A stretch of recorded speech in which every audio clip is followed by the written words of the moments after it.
Սիրելի հայրենակիցներ, իսկապես կարևոր նախագիծ են քննարկում Տիկին Ավանեսյան, այո, Հայաստանին եւ Հայաստանի բնակչությանը պետք է իսկապես լավ տրամաբանված առողջապահական ապահովագրական համակարգ, բայց այս նախագիծը դա չի ու ինչի դա չի։ Եկեք մի հատ հասկանանք, իմ գործընկերները եւ հանձնաժողովի նիստի ժամանակ նաեւ բազմաթիվ դետալների անդրադարձել են, կլինի տարիքը ինչու 65, ոչ թե 63, կլինի այն, որ դուք միջև հիմա ծածկույթը չեք ներկայացնում, թե վճարը, այսինքն կա հունվարի 1-ից մարդիկ ինչքան են վճարելու կոնկրետ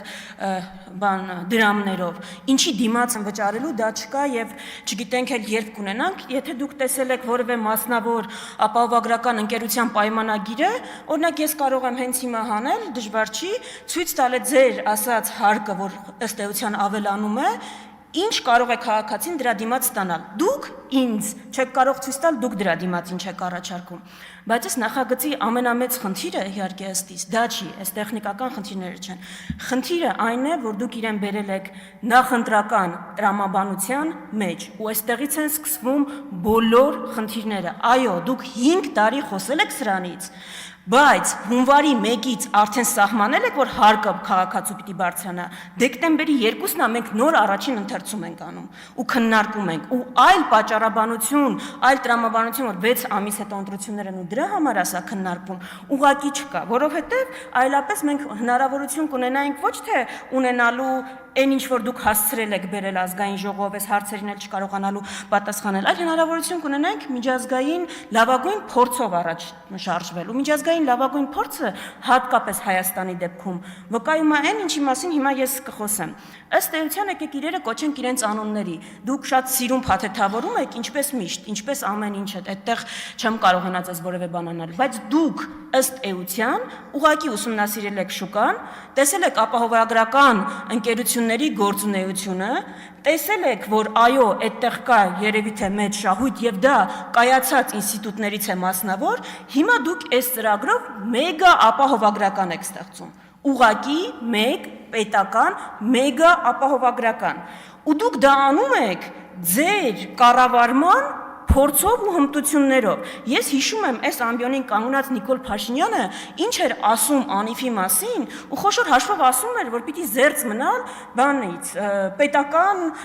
հիմնադրամներ ստեղծելուց, դա ձախողություն է, դա բան է, չպիտի դա այդ փորձը կրկնել։ Ես այդպես չեմ կարծում, դա իմ տեսակետը չի, բայց ձեր կառավարման փորձով մենք ունենալու ենք այդ նույն պատկերը նաև այս դեպքում, որովհետև այո, դուք մի հատ պետական հիմնադրամ եք ստեղծում, ամբողջը տալիս եք իրեն բոլոր լիազորությունները ու անհասկանալի է, թե ինքը ոնց է կարգավորելու այս կարևորագույն շուկան, իսկ ինչ է լինելու մասնավորների դեպքում։ Մասնավորների դեպքում, որոնց շահույթի ամենամեծ բաժինն է կազմում առողջապահական ապահովագրությունը, զրկվելով դրանից ես կարող եմ կանխատեսել, որ քաղաքացիների համար թանկանալու են մյուս ծառայությունները ապահովագրական ընկերությունների։ Ու հետաքրքիր է, այս բանը ոնց է կարգավորվում։ Իսկ ինչ կարելի էր անել, եթե դուք սա չբերեիք նախընտրական տրամաբանության շեմին, եթե այս նախագիծն էլ, այսինքն այս շատ կարևոր միտքն էլ չավաղաղվեր մի քանի քվեի համար ու աշխարհի լավագույն փորձը ուսումնասիրելով այս դեպքում, Հայաստանի դեպքում, Հայաստանի ապահովագրական ընկերությունների այս կայացված շուկայի դեպքում, օրինակ լավագույնը կլիներ հիբրիդային տարբերակը, պետություն, մասնավոր համագործակցությունը։ Ու երբ խոսում ենք պետություն, մասնավոր համագործակցությունից, դա այստեղ մի քանի տարբերակ նշվեց, օրինակ ի՞նչն է խանգարում, որ պետությունը ապահովեր բազայինը, այսինքն նվազագույն անհրաժեշտը, մասնավոր ընկերությունները ապահովեին մյուս փաթեթները, որը քաղաքացին կուզենա ձեռք բերել եւ որը հիմա 100 հազարավոր քաղաքացիներ ունեն իրենց ապահովագրական փաթեթներով։ Դուք այստեղ մի հատ տարօրինակ բան ասացիք, ճիշտ ասած խնդրում եմ մի հատ դրան անդրադառնալ։ Ինչ է նշանակում